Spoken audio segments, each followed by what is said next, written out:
wanted to watch it. So.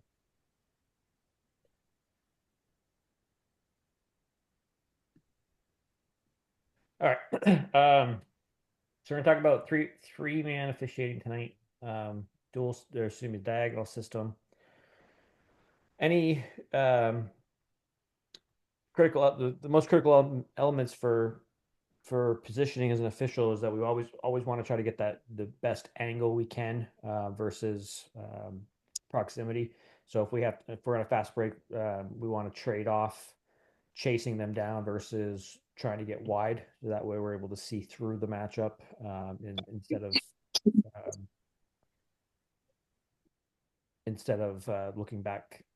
looking through somebody's back. Um, so keep that in mind in transition. That your first step sometimes going sideways is better. As a center official, you're going to spend most of your time in this red box here. So they call these the 48s. This is a 48-yard box. Um, as an official, you were spending probably about 98% of your time inside that box. The other time that you would get out of those boxes would be into the kind of the corner area or even to the somewhat in the penalty area. It's more when play is heated. Might be somebody trying to play shield the ball off in the corner, that type of thing. But primarily, you are in this area. And the other thing that we want to do as a center official is when we get into the attacking third, uh, we want to be squared so that our chest is facing the goal line. That way, our head is turning back and forth, and we're ready to see crosses being served in. In the midfield, we want to try to stay parallel, or excuse me, I don't know if it's parallel perpendicular, but chest facing the sideline. Um, and in the back third, you can kind of be doing a little bit more kind of whatever. But the idea of the diagonal system, it used to be that we always ran either a left or a right diagonal. So left diagonal is from the bottom left here to the top right, right diagonal being the opposite. It's now a modified it's a yeah, excuse me, it's a modified diagonal system. So we don't run pure diagonal from the corner of 18 to corner of 18 anymore. Um, we are constantly shifting these lanes depending where the ball wants to, or depending where the play is asking us. Um, so what I was saying before, I'm not going to pull this up as a PowerPoint so I can move these guys around. Minimize this so I can see. If we get into the point of like a fast break transition, ball gets knocked over the top to these guys, we can. It's better for us to start going wide because now we can. Well, we can hide our thumbnail video, I guess, but um, we we can see better in between the matchup than if we were up here and just chasing them. Eh,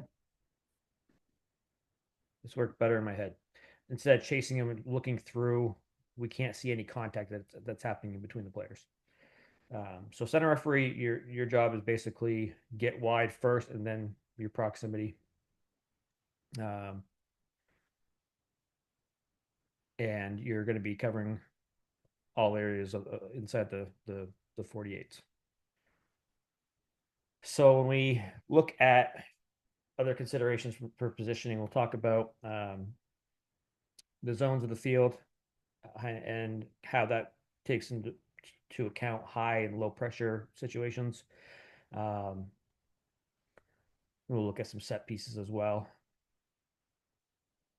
We want to make sure that we're being proactive as much as we can. If we're chasing the ball, then we always get to where we want to go after the ball has already been there and gone somewhere else.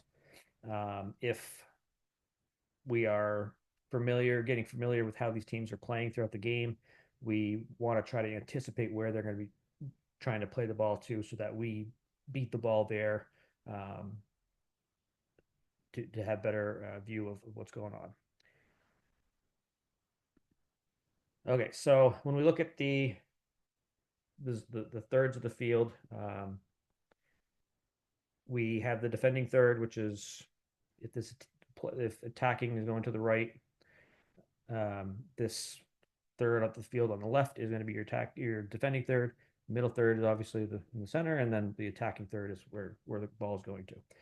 So what happens with location on the field um, is that we um, end up with different amount of pressure or different amount of um, potential for conflict or tackling or tackles, any of those things, um, depending on where we are. So when they are in the defending third, um, and we're going to say this is the ball, red is the defenders, and this is an attacker. If they're passing the ball back and forth, um, we don't really necessarily need to worry about being right up on top of them because they're not the things that they can do are pretty minute. So they might have a bad touch and have a handball or something like that, but there's without an attacker there, there's not going to be um, really any chance for fouls. So if the ball swings off to that side, we can come over this way. Oops.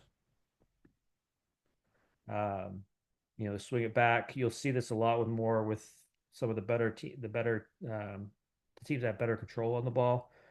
They're going to be coming this, swinging back and forth. Now, if we add a attacker in there, I guess that would be the defender. We do want to be closer, so we want to be able to see that space in between, or we may want to get into here.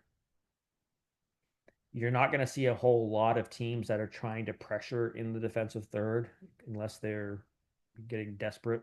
But it's more as we get into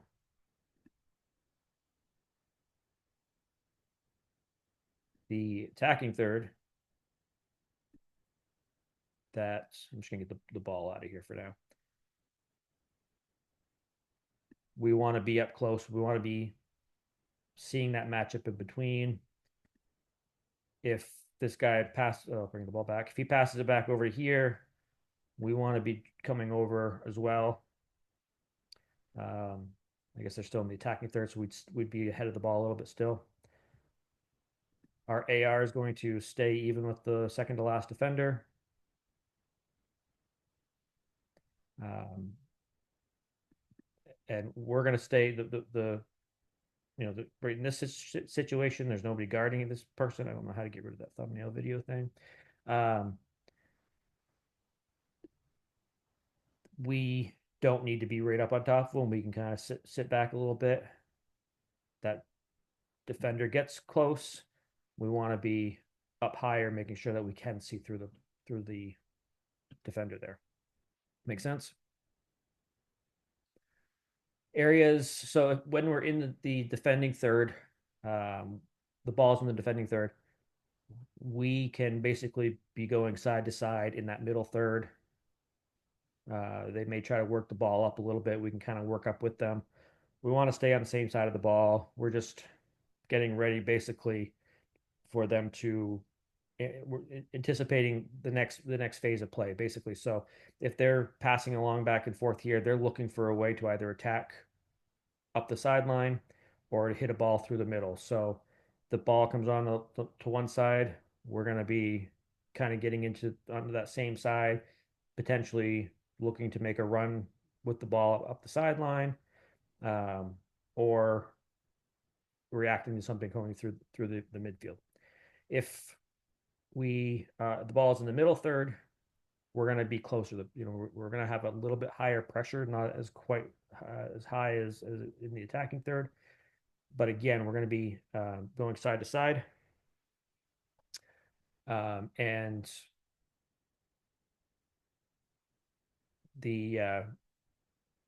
sorry, Julio's having internet issues. Okay, so If any of you guys drop out or anything like that, it will be recorded if you need. So, anyway, so ball in the middle of third. Again, we're just gonna go side to side. We want to stay ahead of the ball still in this phase. Um, it's when the ball gets into the attacking third that it's going to get ahead of us. Our chest should be facing the goal line. We're going to be moving side to side. So if the ball's down in this area, we want to be in this area, and then we can make runs in towards the penalty area if there's a high pressure or big chance for either a foul or handball, something like that we need to get a good view. Um, and it's equal on both sides. We have an AR here. Their responsibilities we'll talk about later, but it's still crucial that we get all the way or very close to this line here, because that AR is not going to be able to see if somebody's dribbling the end line. If they get fouled, whether the foul occurs right here outside the box or right here. Their info is going to be great for us along the top of the box, but going along the side, we need to make sure that we're within a couple steps of being on this line extended so that we can make that decision.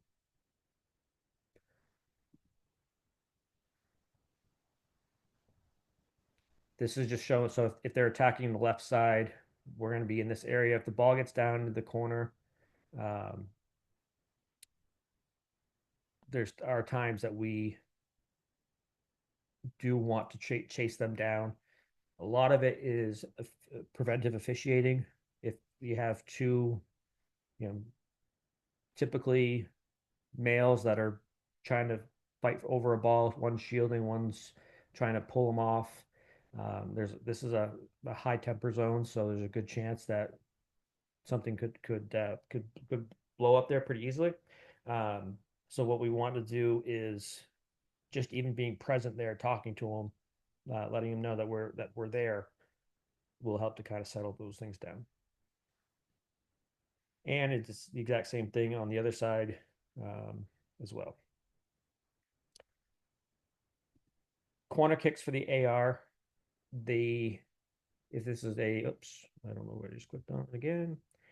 If this is a free kick on, or sorry, corner kick on the AR side, um, or if it's the opposite side, as a center official, we should be on the penalty arc, and we should be changing our position. Different from different corner kicks. So we don't always want to stand at the exact top of it. We don't always stand at the corner of it. We want to be dynamic so that players don't get used to where we are.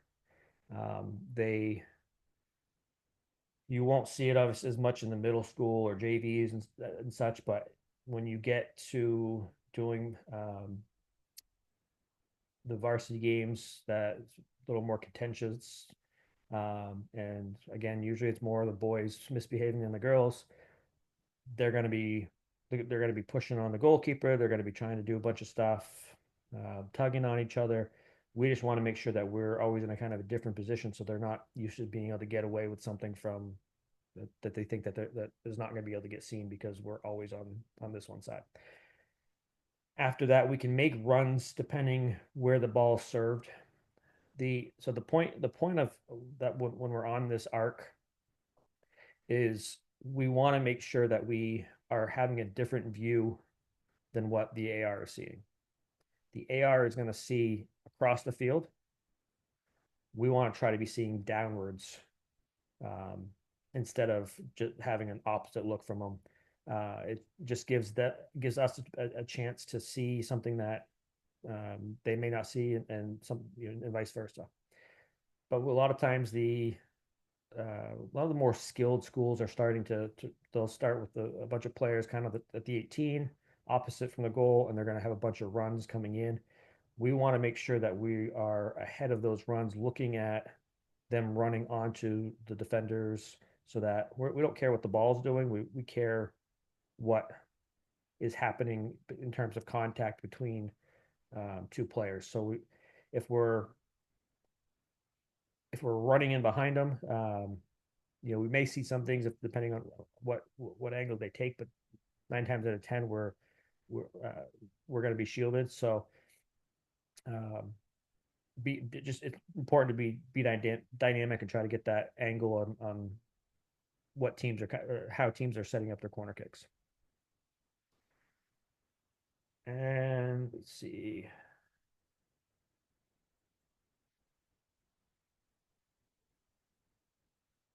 Okay, it looks like a duplicate side of the next one. So free kicks.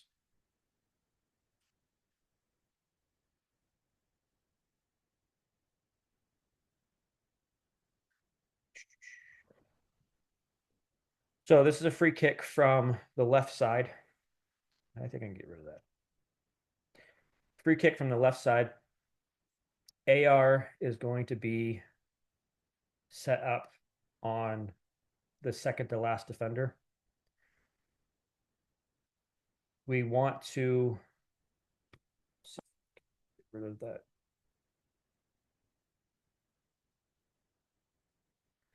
I don't know why it's saying hide thumbnail video. I don't have a thumbnail video there to.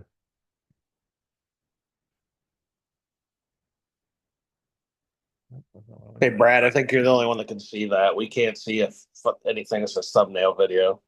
Oh, there's nothing right here. No, just the soccer field. Well, I guess the thumbnail video is hidden then. All right, so attacking free kick from the left. We're going to have a wall set up. Again, we want to, there's options that are out there. It used to be that our official would stand here. I'm going to copy him real quick, make a second one. And our AR would go down to the goal line. That what they were looking for at that time was they didn't want us to miss any goal line decisions, but the number of times that it occurs versus the number of times that we need to be able to watch offsides and for fouls is disproportionate. So the mechanic now is AR is going to be even with that second to last defender, and the center referee is going to come over top, and they want to be somewhere in this area so that they can watch this drop zone. They want to be able to see if this is an attacker and this is a defender. They want to be able to see that in between that matchup. If we put them on the opposite side and they still may see it across the field, there's probably gonna be a bunch of people right here obstructing it. But what happens is right now we have the AR looking in on offsides initially, and then he can see what's going on the backside of this. And we also have the center referee that can look through this matchup and kind of look into where they're setting up. And then the other part is we have the center referee can watch this wall. Now from this angle, it's probably a little tough to kind of picture that, but if this wall is probably gonna be a little flatter than what is shown here. If we have a ball hit into the wall, we need to know that, for with certainty whether we have a handball, whether we have somebody protecting themselves, so that we can correctly rule, because that may be something that's inside the box.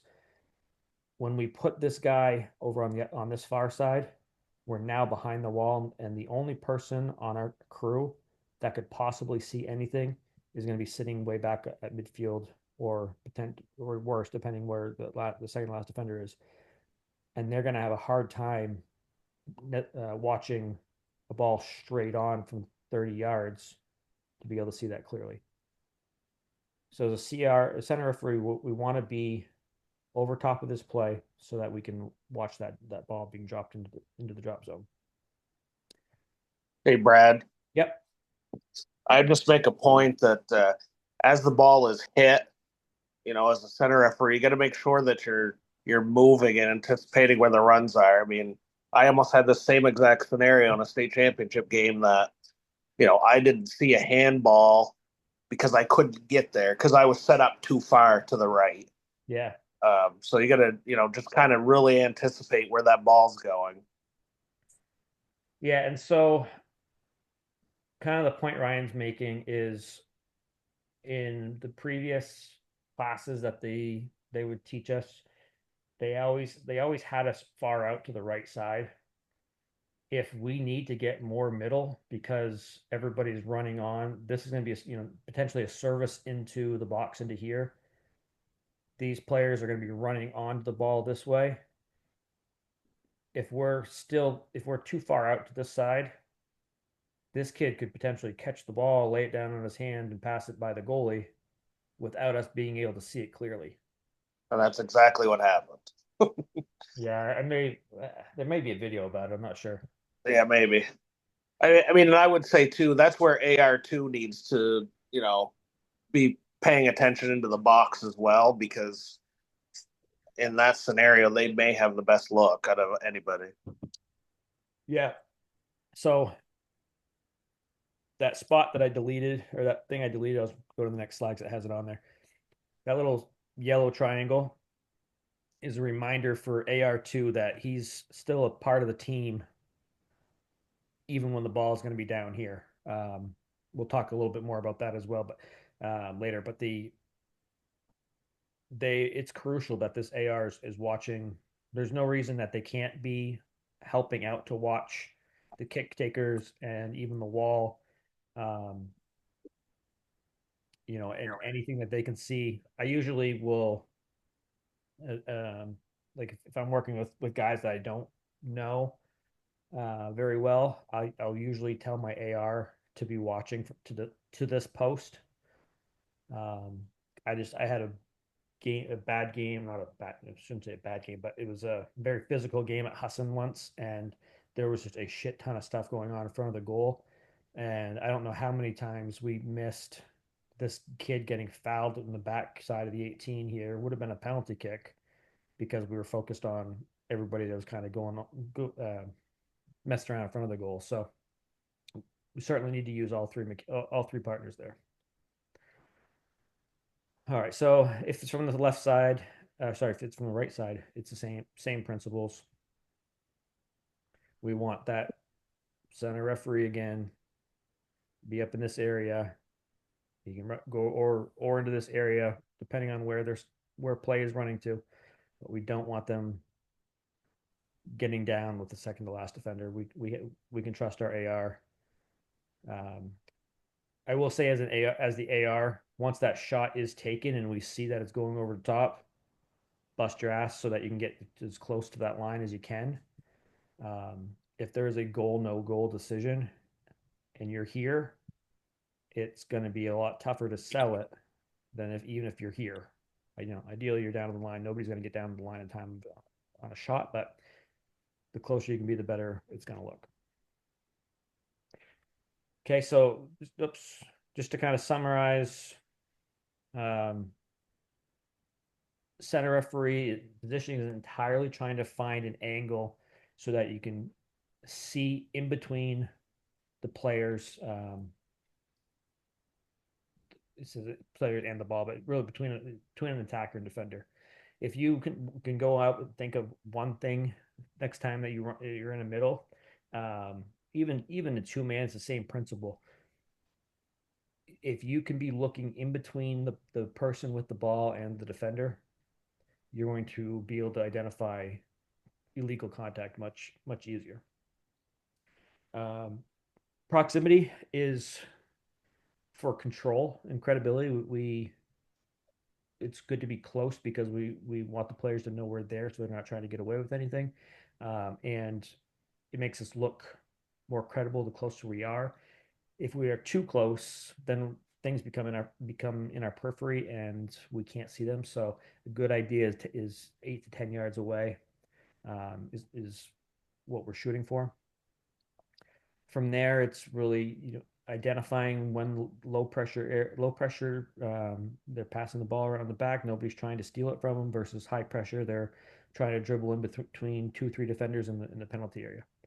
Um, the our body position, we want to open the reason that we want to have our body face turned and facing the goal line when we get into that attacking third because we can look left and right and see everything in front of us that we need to. The ball's being crossed, players that are potentially going to be receiving across. We can also be ready to identify players that are involved in play. So if my AR sees that a player on the far side or in the middle is off, but he is unable to tell how involved they are. If our body's turned so that we're facing a sideline, that may be going on in either our peripheral view or behind our head. And we can't afford to miss those calls. So um, in the middle third, our chest is facing the sidelines, and attacking third facing the goal line. All right, so AR, to start the game, and I'll back up here just a little bit, but I'll go back to this slide. We should be, once they do their anthem, do all that stuff, and everybody starts taking the field.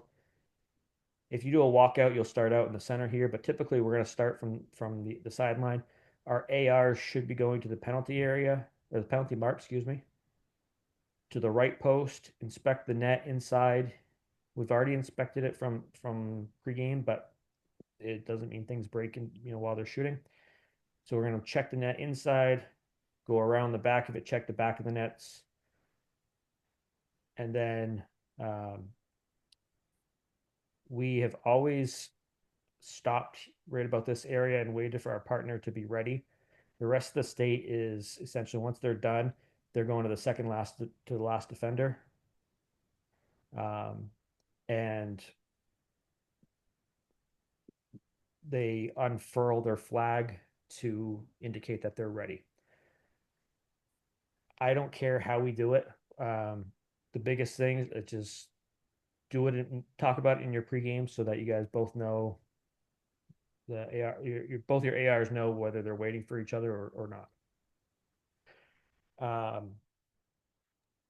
In terms of AR positioning, it's very similar to the two-man system where you want to stay even with the second to last defender or the ball, whichever one is closest to the goal. Um, the only difference is a two-man, we can cheat quite a bit more, and especially if we're getting a middle school team that they're playing a sweeper and the sweeper's just best buds with the goalie the whole game and hanging out, then we don't need to stay back in the 18 with them. Um, with three-man, ideally we'd want to stay back with that second to last defender. There are times if they're hanging out in that far back, then we can cheat up some, but 95% of the time we're going to be staying right on that second to last defender. You want to be off the field the entire time. So the ideally you're a yard outside of the touch line so that if you were to look straight out, you can see the entire touch line in the bottom of your peripheral vision. And we go as far as midfield. This was something that was picked on by the assessors, by the ref coaches last year. When we get to midfield, we actually straddle the line.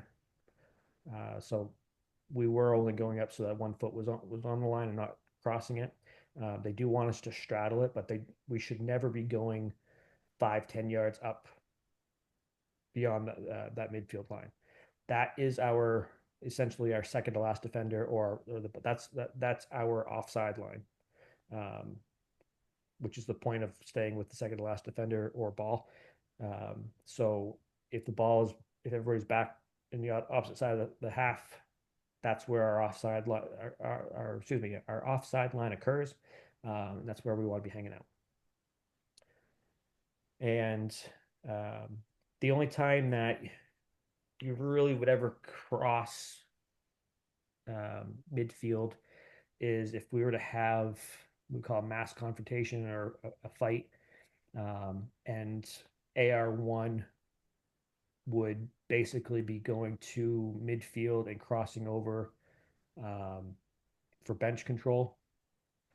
If I shouldn't say that's the only situation. The only situation is for bench control for the AR1. If there's a coach that's getting unruly, or if we need to kind of communicate guys to back up, it's okay to cross the line so that you go down and talk to them. Um, but just in the run of the game, we don't need to be going past midfield, and we want to stay facing the field as much as we can instead of with our chest facing the field instead of turning and running up the line. The more you can shuffle and sidestep, the better. And you can turn and sprint as you need to um, with the run of play. So, quick quiz. As we are setting the goal on the line before the game, we're going to pretend this white block is the line. This is the goal over here. So, out of bounds, inbounds. Where do we want to have our goal post?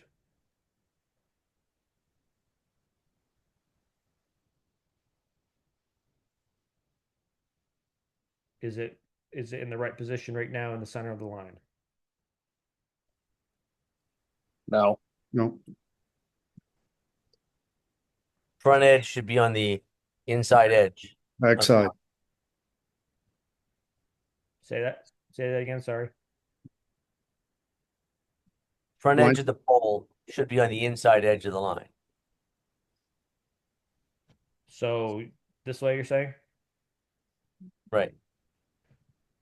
It's actually the opposite. We want to have the back of the post on the back of the line because none of this part of the line counts until this plane right here. This is what the ball has to cross entirely.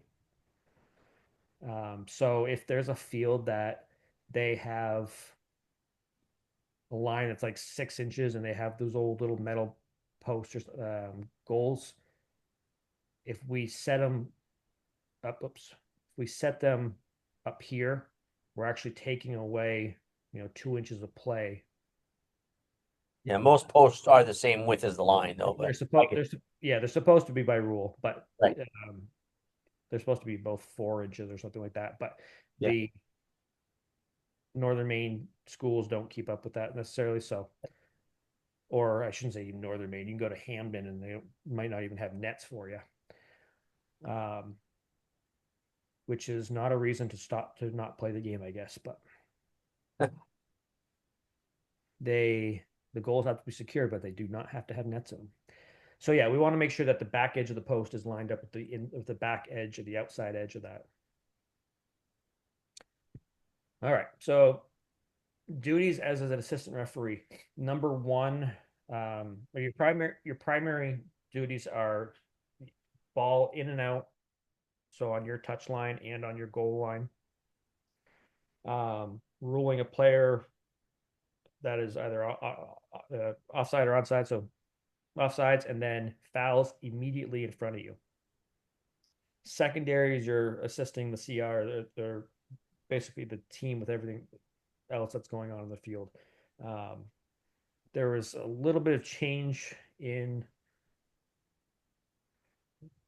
some of the things how they want handled when it comes to that primary zone. Let's see where I get to it. I'll get to it in a couple slides. But so first and foremost, we want to be our AR wants to be second in line, with the second to last defender, which does include the goalie. So if our attackers are red and our defenders are blue here, is this the correct position? Yes. No, we want him off the field. Trick question. Yeah, so we want them. We don't need to worry and stay even with this guy up here. We want to stay even with this person. Now, this person dribbles in.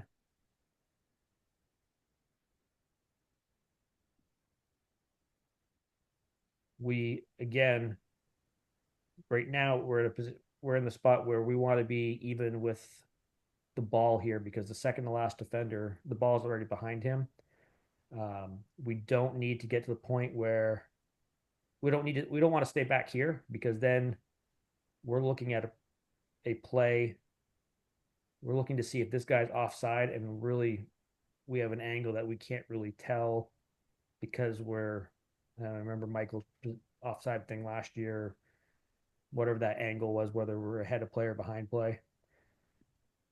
If we're even with the ball, we can better see that this player is in an offside position. We also do not want to be ahead and even with this guy because now we're making him look way further offside by increasing that angle.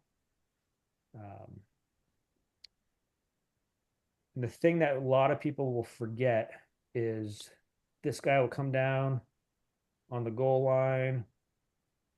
We'll get this play here. The goalie's made a save. He's dived. He's on the ground. And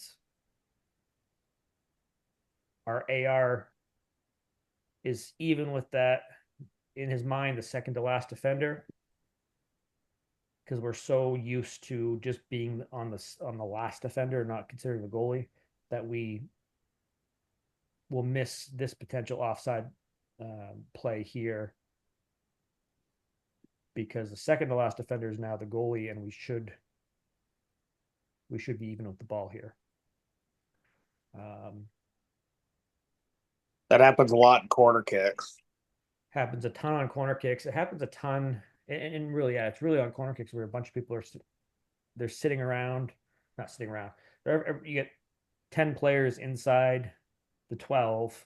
Goalie makes a save, it bounces out. Somebody's back behind. Somebody was on the post at the time of the kick, and now they're not. They're kind of watching the ball bounce around, and they're not really paying. They're really watching to make sure the ball crosses the line, and they're losing focus on the offsides. So we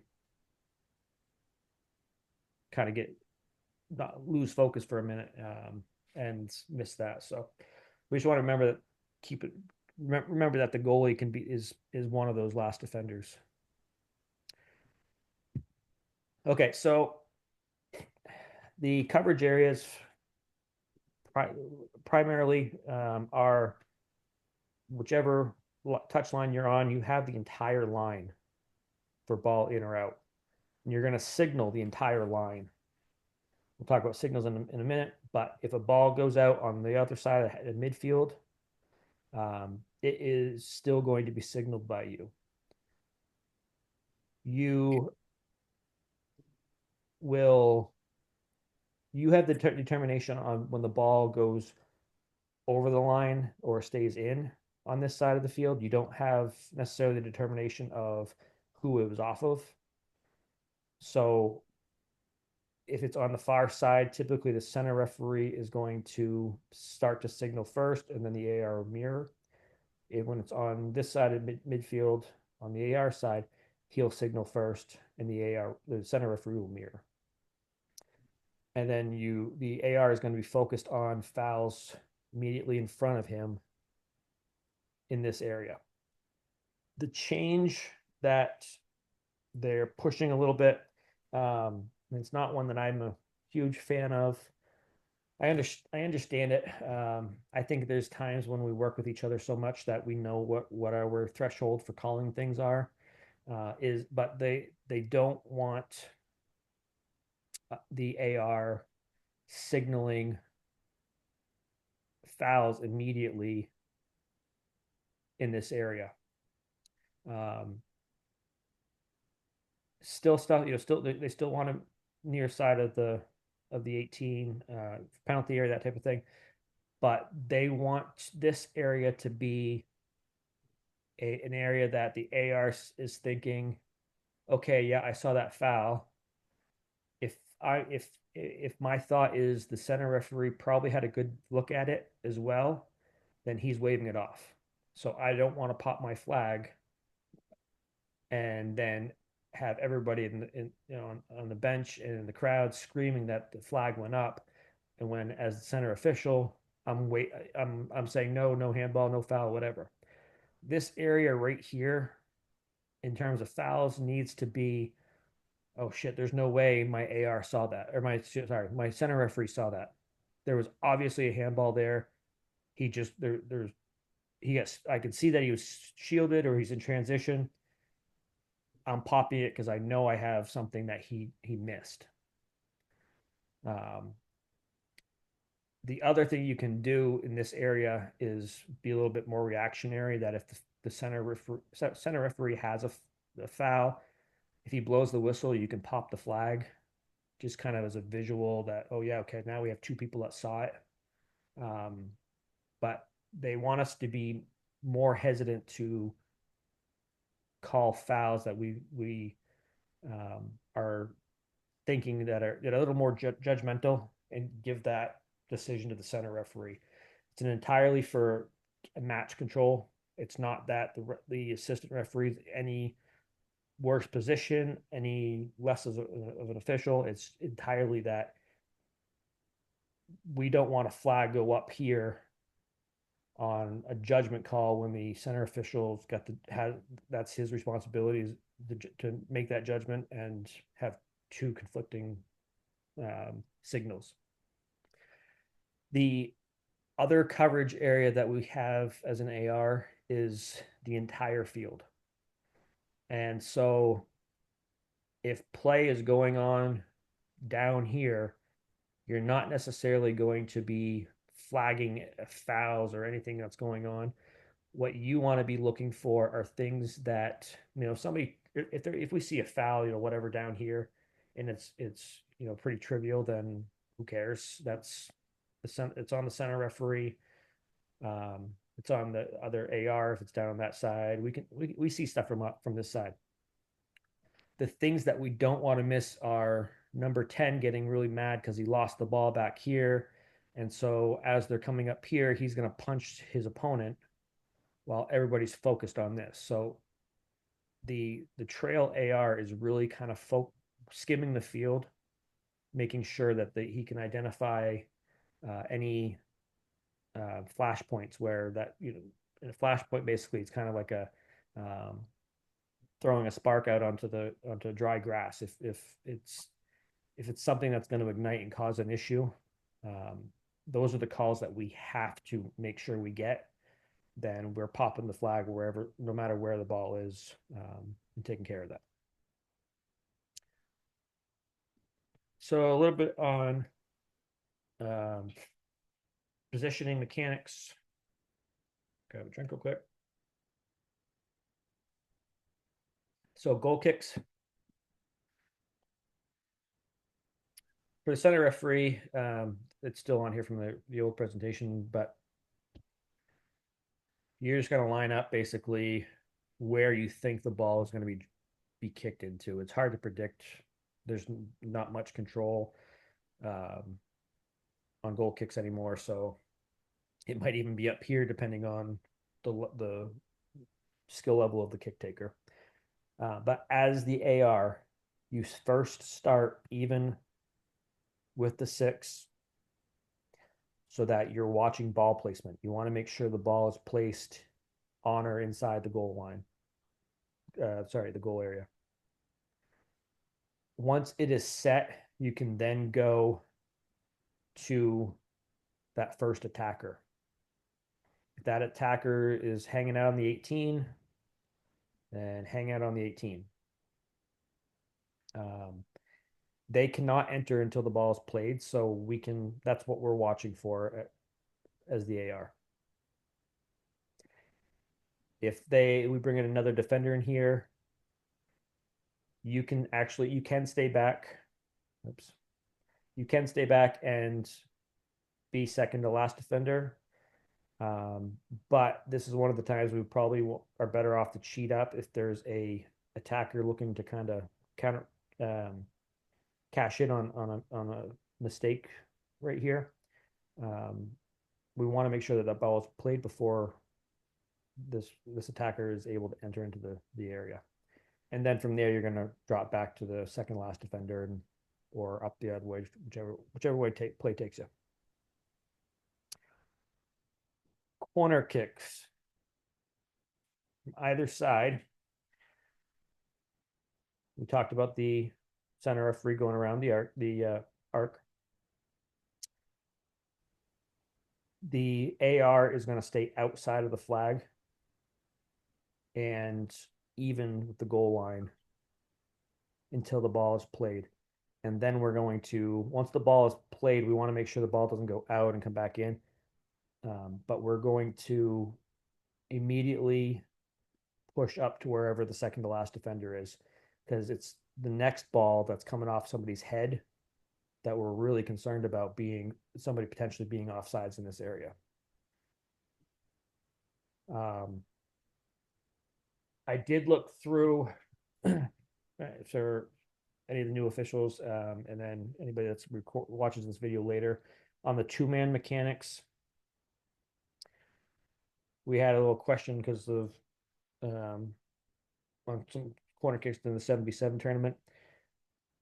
So on a two-man, if this is the ball is being taken down here. Jeez, it's stuck to my mouse. Okay, the ball is being taken in here. You can either be on the outside here or go to this side. What they have in their presentation, so Michael for the Eastern Main Board has, is that this lead official actually would switch sides. So they're over here, and then the trail official comes back this way.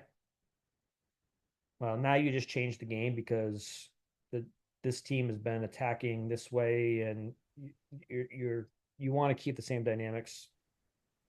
That's the craziest thing I've ever seen. Yeah, well, so yeah, Hannah Chartier did it. And I was like, what the hell are you doing? And she's like, I swear they said for us to switch. So I went back and watched it, and sure enough, they want us to switch. I don't know. That makes no sense. Yeah, I don't know where that comes from. Well, I do know where that comes from, but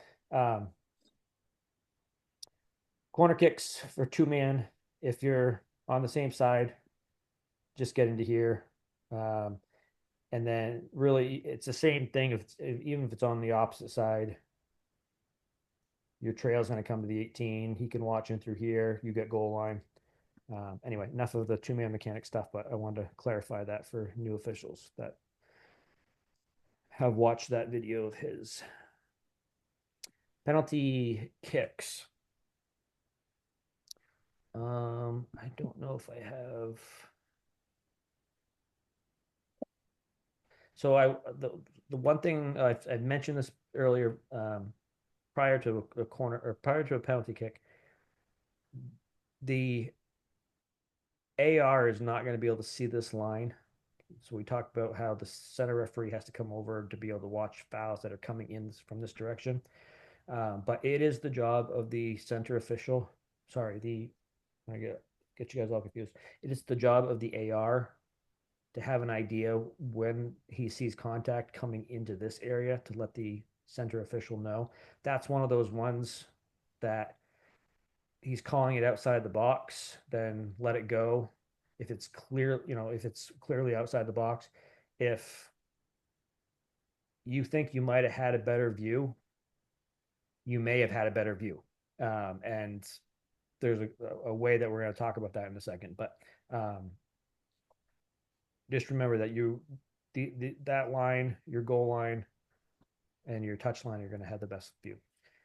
So for a penalty, as an AR, you are going to be halfway between the 6 and the 18, straddling the line. Your first priority is before the ball is kicked, the goalkeeper keeps at least 1 foot on the line until the ball is played. Your second priority is ball going across the line, whether it be a goal or no goal or goal kick or corner kick. Um, you have to own that line. Once there's a rebound, if the goalie makes a save and we have live play, just start backpedaling.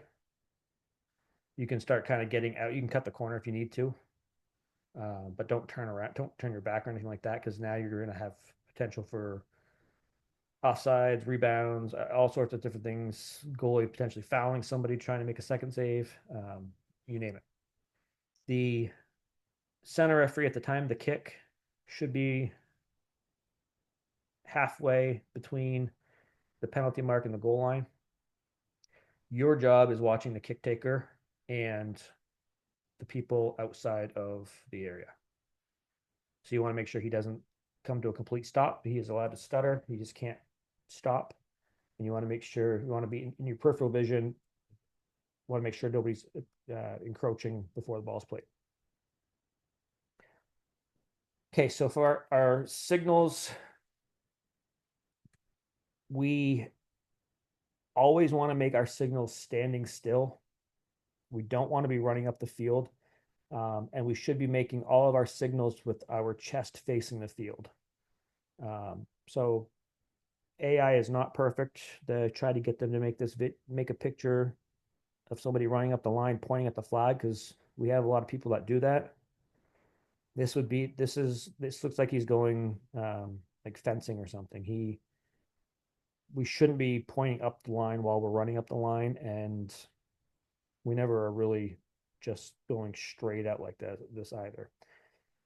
So for throw-ins, if we have a foul, we're going to indicate which direction.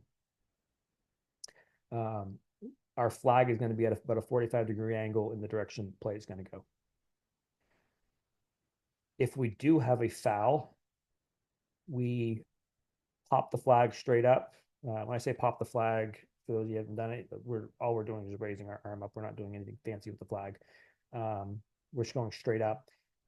And ideally on a foul, excuse me, that you're going to use the hand which the play is going to end up going towards. So if you have a foul that it's going to be an attacking kick, keep it in your right hand, because you're going to just go from popping, wiggling the flag to indicate it's a foul, and then dropping it down to a 45. If it's coming out, you want to pop with your left hand and then drop down to a 45. If you do it, it's not a big deal. The big thing they don't want you doing is changing hands, putting the flag in from your right hand to your left hand above your head.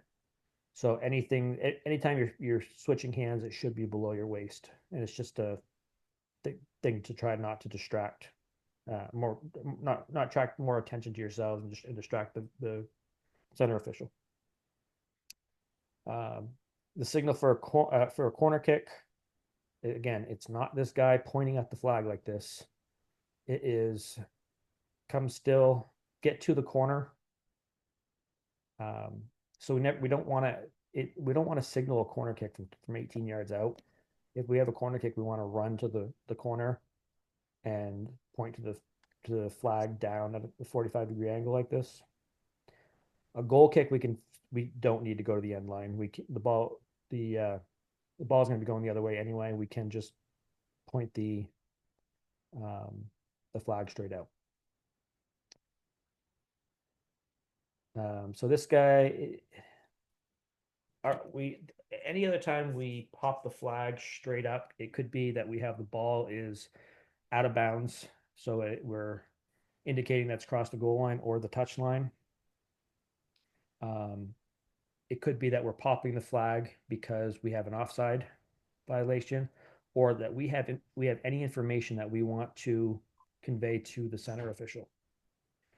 99% of the time it's going to be offside, or sorry, 90% of the time it's going to be offside that we pop it straight up. The other 9% is going to be like goal kick or ball out of bounds, and then the last time is going to be that we hold the flag straight up. A lot of the reason is because we typically will use the comms now, so it eliminates standing there with the flag up in the air all day, waiting for the attention of your official. But comms fail. Not everybody has them, and if you work any other leagues, they won't allow you to even use comms until you get to a certain level. If you pop the flag for an offside, once the official has blown the whistle dead, then you can indicate that it's on the far third of the field by 45 degrees up, middle third, straight out, or near third is close to you. I do want to go back on one thing. Let's see which slide I can steal. We'll just use this one for example. And we're going to say this is the defender and this is the attacker. We have him clearly offside. In this, from here, we can see this is the time of the kick. He's 3 yards off there. The free kick is going to be where the offside occurs. It's not where the offside line is, or that second to last defender. We are conditioned, and this is just an old mechanic that whenever we see that offside start to happen, we pop our flag and we stop. Once our flag goes up, we don't run anymore, so we stop here. And now all of a sudden, we're going to pretend this is the ball. Ball gets down here, and this is the attacker down this area, and we've stopped. We now are trailing play by 10, 15 yards or 20 yards. And this is where the official blows his whistle. So what happens is everybody looks up, sees that we're here with our flag in the air, and play happened, or the offside occurred 10, 15 yards down the line. So everybody's going to say we're trailing play. We're not staying at. We are not staying with the ball or with the players. The other part of that is we want to wait a little bit to make sure that we do have a valid offside call. So if we are seeing that, okay, the offside at the time of the kick, it's happened, we should still be continuing to go down until the offside violation actually occurs. So this player at the time of the kick is in a offside position. He does not become offside until he's involved in play somehow. So therefore, the restart also has to be where he is when he becomes involved in play. A lot of times, so most of the time we're giving the free kick up here. It should be where the player is when they become involved in the play and actually commit the offside violation. But by holding that flag and staying with it until the violation occurs, when we do pop the flag, we're now in line with them. We knew it back here, but we're gonna catch a lot less grief by being 10, 15 yards down here and visually being seen as being even with that play. The other flag mechanic that we use is for substitutions. It's not a big deal at NFHS because we beckon the subs on right away. They don't have to wait for anybody to run off the field or anything like that. But all it is if there is a request for a substitution. So if there's somebody sitting at the we say the scorer's table, but a lot of times it's not a table anymore. They're at midfield, and the ball goes out for a throw in their favor or goal kick. We hold the flag, the stick of the flag, parallel to the ground with the flag dangling down, just to indicate that there's a request. Once the official has beckoned the sub on, we put the flag back down. Does the opposite AR mirror? Yes. Yep, both ARs mirror on this. That's the only time they should mirror.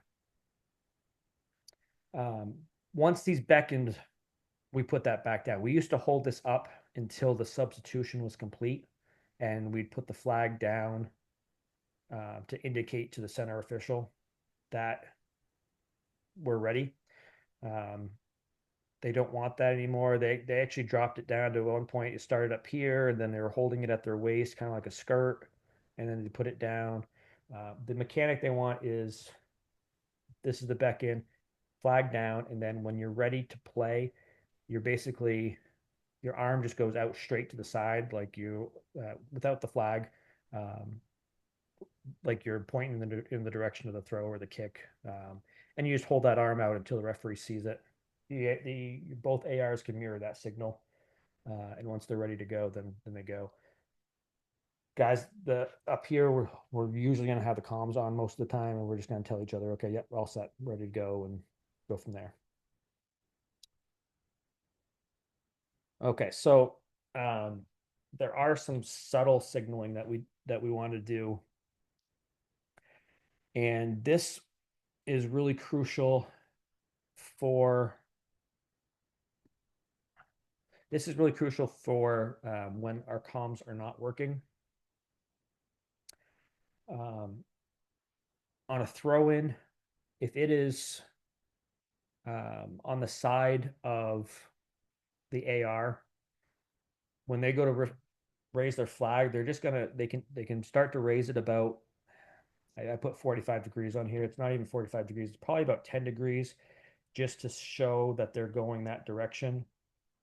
And then the center referee will kind of do the same. They're kind of just use with just their hand kind of out to the side, pointing that they're going in that direction. And the AR can then either raise the flag first if they're on their half, or the center referee can raise their hand first if they're on the opposite half. That makes sense. It also works if you're not sure which team the ball went off of.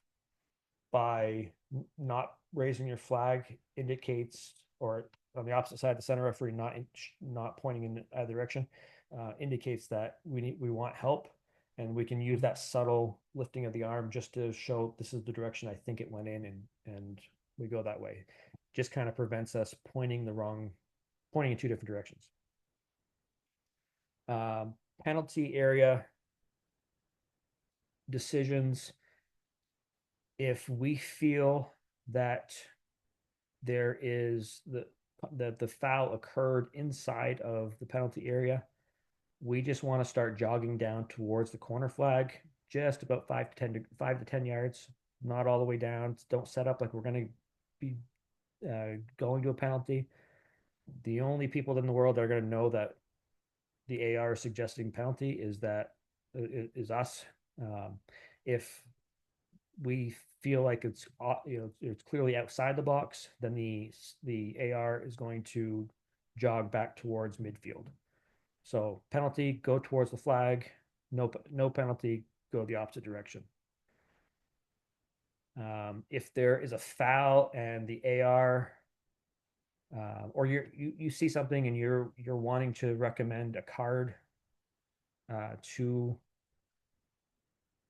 a player or to a coach, you don't want to start yelling out, "Hey, yellow card 10, yellow card 10." There, that coach needs a red card. This is the time you can just pop the flag and hold the flag up until the center official addresses you. But if you're indicating a yellow, your right hand is going to go over your left chest and just kind of tap the chest. If you're indicating that you think it should be a red card, it's going to go behind you, like, and tap where your back pocket is. Anytime the ball is over the line, and it's that shouldn't say anytime. When the ball is just barely over the line and players kind of continue, the center referee has no way of seeing whether the ball crossed in or not. Pop the flag and hold the flag up. Don't go anywhere until you're acknowledged.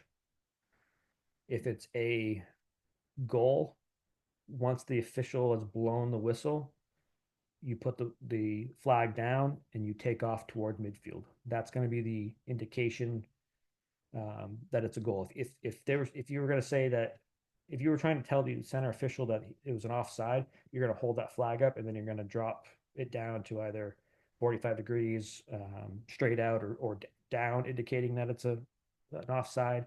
If it's a goal kick, it's going to be straight out. If it's a corner kick, you're going to be pointing down to the corner. But if it's a goal, once he blows that whistle to kill play, you're turning and running up the field. That's the indication that you have a ball going across the goal line. So the was going to talk about where that questionable decision where you see something that the center referee may not have seen. You don't feel that they saw it clearly. Talking about that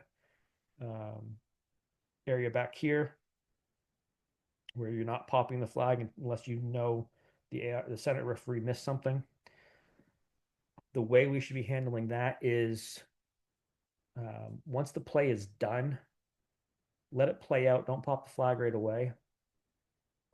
And this goes with offsides as well. I'll get back to the offside in a second, but pop the flag, hold the flag up, and do not lower it until you're acknowledged. And if the ball gets to the other end of play, the other AR could be yelling, Brad, hey, look the other way. We don't want to mirror each other on this one, but we want to make sure we communicate to let them know. This could be something that, hey, there was a punch thrown, or I think that ball was. I think that foul occurred inside the penalty area, and you're indicating that the free kick should be outside the area. So what'll happen is if you're holding the flag up and the center referee sees that and we're going to have no idea what exactly you're saying, keep that flag up. What the center referee should do is then we should run and backpedal. We don't want to turn our backs to the field, but we're going to jog over and go shoulder to shoulder with the AR. We're not going to allow anybody else to come even near us, no coaches, no players. And we're just going to say, hey, okay, what'd you see? I had this in a Thomas game last year. I got straight lined. I didn't see the foul. I saw the contact, but I didn't see that it was a foul. I for sure had him outside the penalty area, but my AR popped the flag and he wanted to talk. He was already telling me on the comms as well. But went over, chatted with him. He said that he was 100% sure the contact was inside the box.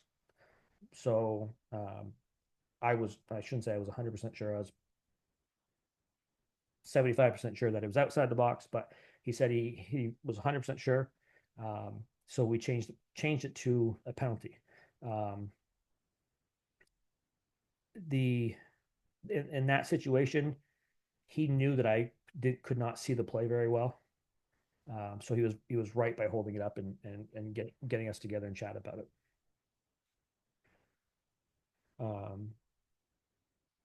In the situation of offsides, we want to hold our flag. I didn't put that in here. I don't think we want to be a little slow to hold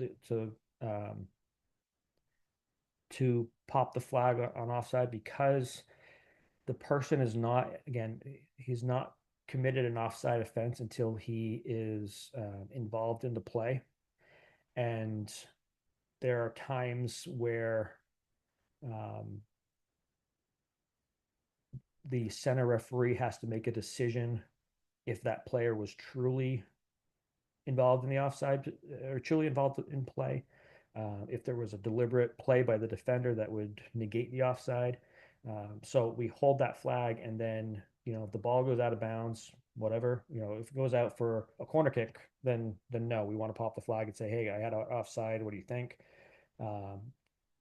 If the ball goes in the net, we pop the flag and say, hey, I had an offside. What do you think? If it goes over for a goal kick, we can put it down and say, oh, well, we're going to have the same thing coming out either way.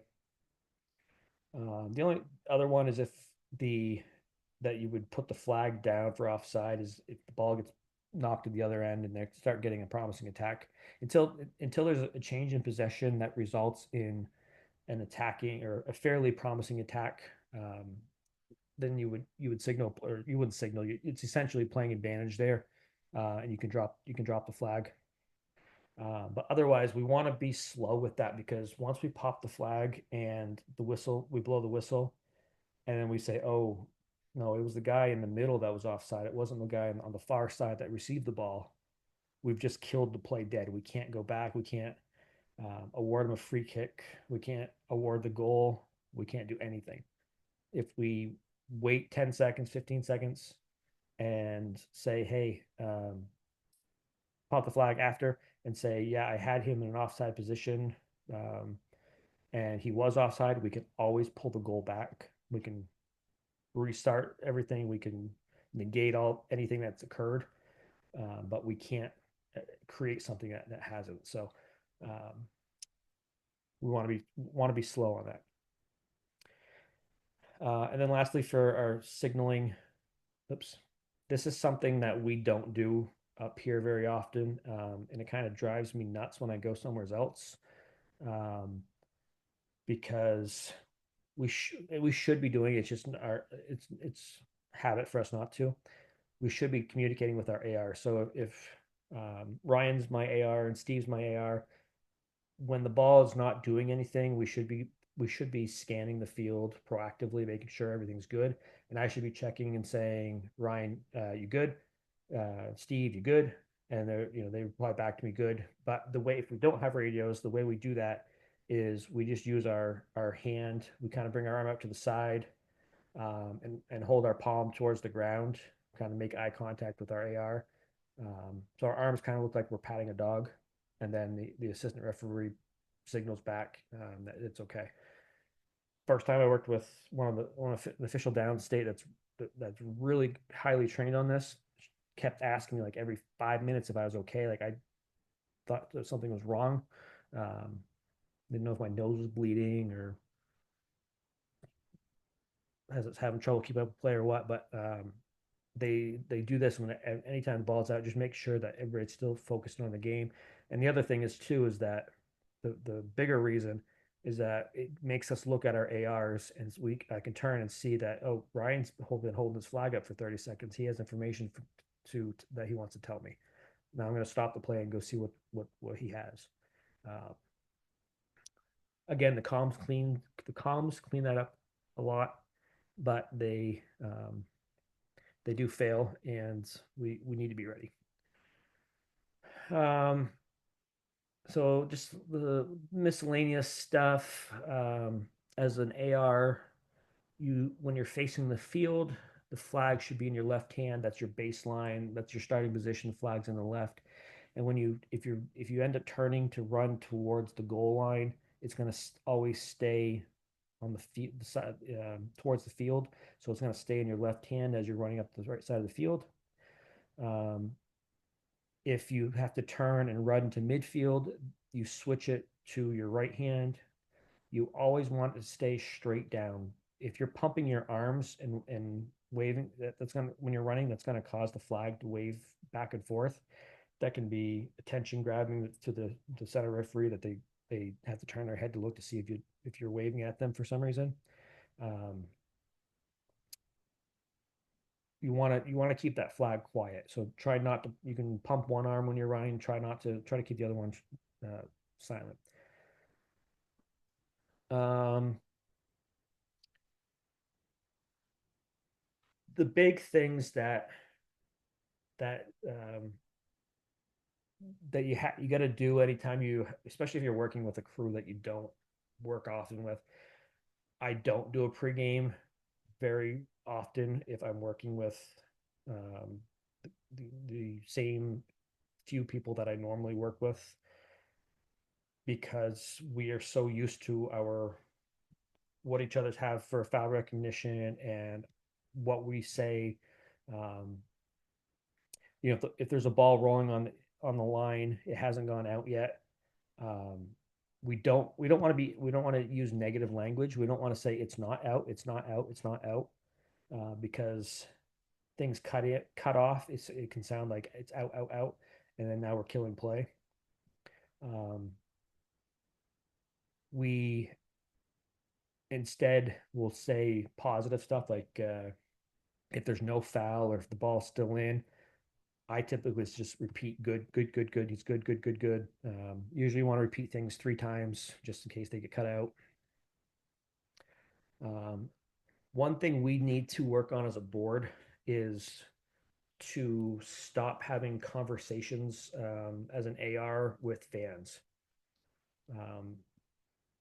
If things are slow and you guys are talking with each other during the game, that's fine. You know you're talking to each other. But if all of a sudden your AR is telling you a story, and you're like, "What the hell are you talking about?" and you say something, he's like, "Oh no, I'm talking to one of the fans over here." Well, it just completely distracts you from play. Um, it's extremely irritating for if they're on the coach's side, and there's a conversation going on. The coaches are going to get very ticked off that we're not paying attention to play. So be the 80 minutes that we're there, be focused on working with each other. Ignore the fans. We don't want to have any interaction with the fans at all anyway. Um, so make sure we're communicating to each other. We see the other thing. Some officials, I'm one that it doesn't bother me if you're on the sideline and you are saying, "Hey, next time White has a sub, or White's got a sub next time." I put it in the back of my mind. I'm probably gonna forget about it anyway. To be honest, so when the time for the substitution occurs, then you'll probably have to tell me again. But some officials and certainly when we're really focusing hard on trying to watch um, a contentious play, we don't really care if there's a sub at the bench. So make sure you're picking your spots to tell us to tell your center official that what information is needed. They're going to need to know that there's a sub coming or there's a sub ready, but we don't need to necessarily know right in the middle of a high pressure situation. So um, just kind of be cognizant of what you are your what you're communicating. Um, the more descriptive you can be with the center referee, is better. I'm one that I don't recognize players by number at all. So somebody's going to yell, like number nine's off, number nine's off. I have no freaking idea what they're talking about. Some people are going to be better at that. They want to know the number. For me, I'd rather hear uh, um, waiting is what I want to hear until they're actually have committed the offside violation. But near, middle, far, that way I'm looking. I know where to look for that player. Hey, Brad. Yeah. I think too, like you said, positive thoughts. Don't. One thing I'd recommend is don't say they're off if the ball comes to them.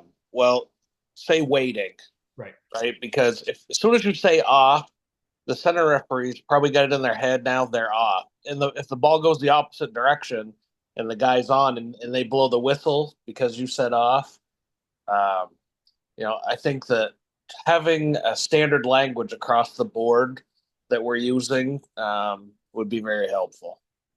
Yeah. I've put something together at some point, words to use. I think I don't remember. Ideally, waiting is what we would say.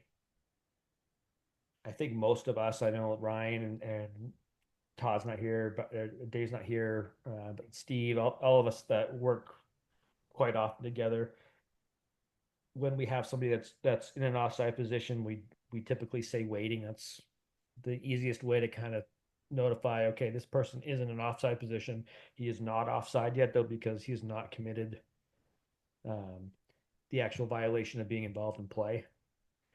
But the reason that we do want to give our center referee kind of a heads up on that is, one, you want them to be aware if that player, because there may be a couple players near each other, there's a through ball, and one of the players is not involved and the other one is. You want to be make sure that you're kind of cognizant of that. But the other thing is, offside violations sometimes can be a 50-50 ball between a striker running rampant towards a goalkeeper and the goalkeeper's running out as fast as he can. So if we already have in our head, waiting, okay, that's the player I know, and okay, he's going to be involved in play, I can kill that a little earlier and avoid that that collision. But yeah, if you say he's going to be off, he's going to be off. One, it's a lot of verbiage to kind of process, but we hear off and we're sitting there like, okay, he's off, and then something like Ryan said, there could have been something else that would have negated the offside, and we're killing it. So it's kind of like popping the flag too early. We just want to make sure that we um, make sure we have the play occurs before we rule on it. And the biggest thing that we can do to make that more universal and make our needs known is to have a good pregame. So if I have a pregame card that I go off of with Stephen Peets had given me after a few years ago from the state final.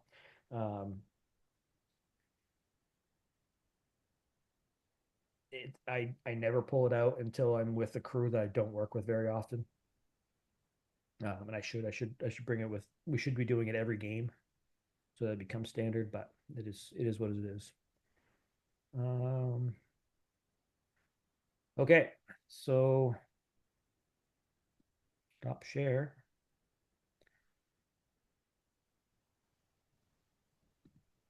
Any questions? Any comments? Sarcastic remarks? Anyone still awake?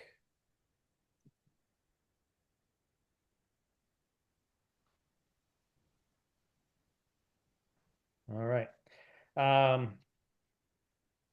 Okay, so we had three people take the fitness test today, um, which is not good for our numbers compared to, yeah, three. Um, we have some injuries. We have some people away. I have two, Steve and Dom. Well, Steve, you're considering making it up, and then Dom's going to make it up. Um, I don't know when we're going to do that, but we can do that on a much cooler day than the next few days. Um, but guys, if you take the fitness test and you can pass the fitness test, that's pretty much a guaranteed state final. Um, you attend the clinic, and you don't even have to stay awake during the clinic. You can fall asleep during it. But if you attend the clinic and you pass your fitness tests, you're gonna be assigned a state final. We just don't have. We had people last year. Every single person that was um, qualified worked that was available, and turned in their availability, did a final, but we did not have enough officials last year. So some officials ended up working a line and then working as a fourth official. So that in part too is the MPA didn't want to cover mileage for fourth officials, but um, we're short of numbers. I think we had like 10 or 11 last year on our board alone. So I encourage you to um, at least even if you're not looking to do the state final, do a state final, regional final, take the course. It's good. At least part of it is. I talk, so there's that part of it's going to be boring, but um, most of it's good. Hey, Brad, when's the clinic again? Wasn't there already one? When's the next one? So next one is this coming Thursday. Then we'll have another one this like a week from today. And then the fourth one will be, I believe, 2 weeks from this coming Thursday. And then, not that I'm really thinking about doing this, but curious, where do I find the requirements on the fitness test? I'm pretty sure I know what they are, but I want to see them again. Yeah, I believe they're on the Mesa website, so Okay, Mesa Ref. gotcha. I don't know if they're still there. There's been a lot of changes on that website, so it's been kind of screwy. Right. But right, They were when I looked a couple weeks ago. okay. And I think they're going to change, not necessarily for the better, but I think right now the biggest limitation that we're killing people with is doing it on a track versus on a field. Not because it's easier on a track or harder, but they're like down east. The closest track for them is to either travel to um, Presque Isle or to travel to Ellsworth. So we had one person last year from down east that came up and did her test up here, and that's the only person we've had from down east do state finals in a while. But the USSF is the model fitness test, so they're the only ones that put out a tested, a valid test in terms of statistically significance. Um, they are looking to switch back to going on a field running end line to end line again. But I think it's still going to be you run 75 yards and um, walk 25 yards. That's so they've moved instead of doing 150 and 50, they've moved to 75 and 25. And it's 20 seconds instead of 45 seconds. But I don't know if we'll change that or not, but that may be a possibility to get more people involved. The other thing is getting assessments. Right now, I'm the only one that's up here that's considered a ref coach, so I'm not sure. I'm hoping that they're still going to accept Bob or any of the people that did it a few years ago, their assessments if we need to. Granted, if there's only three of us, I can cover it, but hopefully there's going to be more than three. Any other questions? All right, guys. Thank you. Have a good night, guys.